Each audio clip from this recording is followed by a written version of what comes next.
Hey guys, happy Saturday from Sheffield in the UK.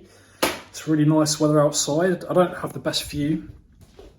My windows are really dirty as well. I'm hoping they come and clean them soon. But you can see, yeah, it's a nice day. I've just been out for a run up to the top of Parkwood Springs. And yeah, I've just got back and I'm gonna make some candles. But before I do that, I'm gonna just update you on my progress. I've been recording loads of footage of me making Kerasoy candles and it started off really good. I thought I'd really found the best wax and the best wick, but as my burn tests continued, it kind of went downhill as is normal in candle making. So many times I've thought, this is it, I've found the correct wax, the correct formula, the correct wick, I've finally got it, and then something just throws you off at the last minute. Bit of footage from the first burn test. LB1 performed really well. I thought it was the perfect wick. Melt pool was good, flame was good. LC1, the melt pool was decent, but the flame seemed like it was struggling a little bit in comparison. Second burn test, the LB1 was okay, but I noticed that there was a bit of a weaker flame and it seemed to be struggling a little bit more. The melt pool was okay around one side, but around the back end it didn't quite get to the edge.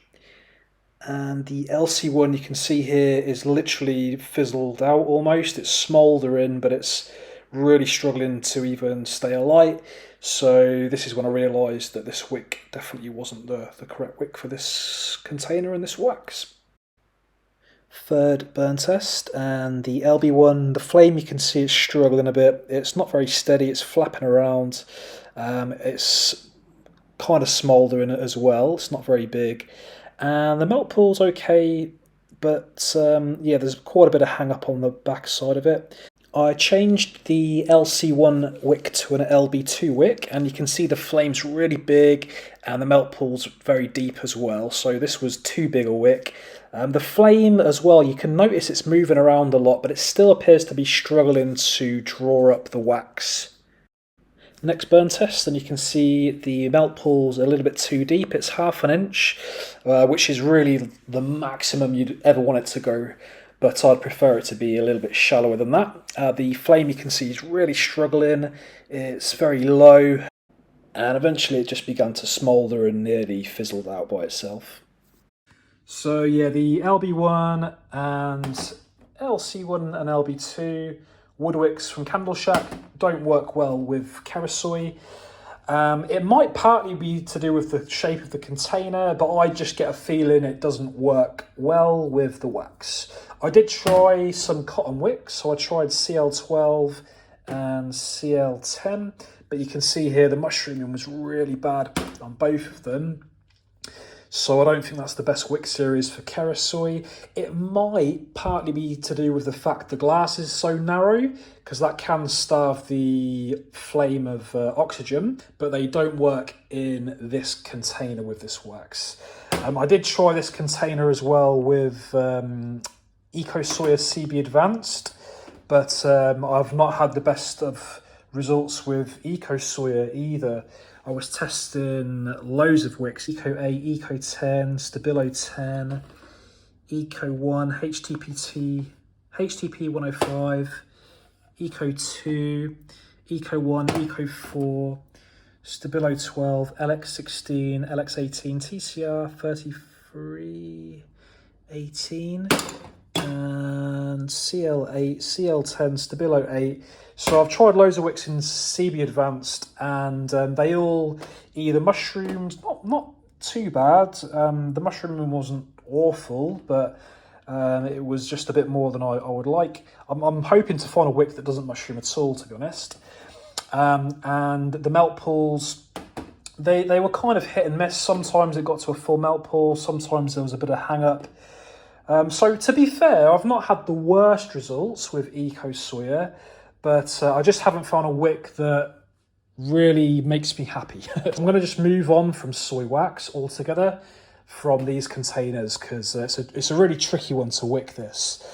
So instead of wasting loads more wax and fragrances on these containers, I'm going to focus on what works And I've also been practicing with RCX wax in these 30cl Lottie jars, and I've had really good results with these. So you can see the containers have a bit of hang up on all of them, but that's actually a good thing with these candles, because you don't want a complete full melt pool on the first burn, because apparently that can lead to sooting and more problems on further down the burns. So yeah, I think these are looking like they're on the right track, and as long as that wax pulls in eventually, then yeah, these would be a good result. The hot throw is really good as well. The cold throw is really good. And the wicks, I've been using CL wicks and Stabilo wicks, so there's a combination of different wicks there, and they've all been fantastic. Really steady, really good sizes, not too big, not too small. And yeah, they throw the fragrance very well. So yeah, definitely RCX is looking like a winner, but the wax doesn't have very good adhesion. There's lots of wet spots, and sometimes it adheres well, but sometimes not. But mostly it just pulls away from the glass. So that for me is a bugbearer. I really want a perfect adhesion like these. I mean, this is the great thing about these soy candles, or Kerasoy and Eco Soya, is they both have fantastic adhesion. In fact, perfect adhesion. They all adhered perfectly, and I didn't even preheat any of these jars. But yeah, all of the RCX candles have wet spots. So what I'm going to do is I'm going to move from the transparent glasses to these opaque glasses. So it's still a 30cl Lottie container from Candle Shack, but it just means I won't have to worry about the adhesion issues. So yeah, these are coming on. I'm making good progress here. And then I've been practicing using SCX wax, which is soy and coconut wax, from Candle Shack.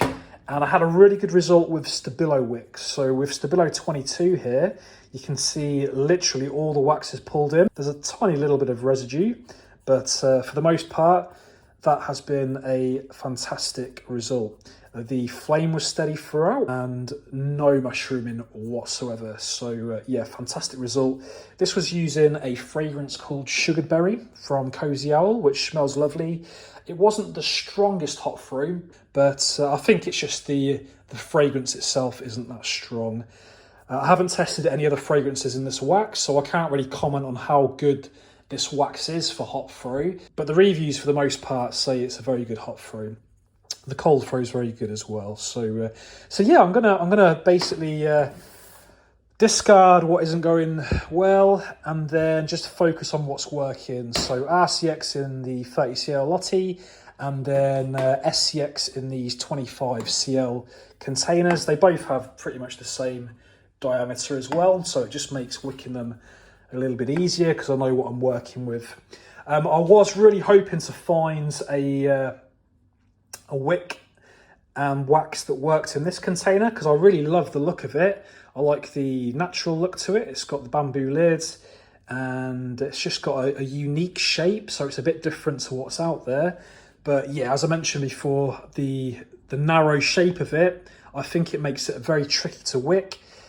And yeah, even if you find the right wick, it's very likely that the flame's going to flicker a lot because it gets starved of oxygen. So what I'm thinking to do though, I might try SCX wax in here and see how that goes. I might try it with Stabilo wicks, like a smaller Stabilo wick, and if that works, I'll let you guys know.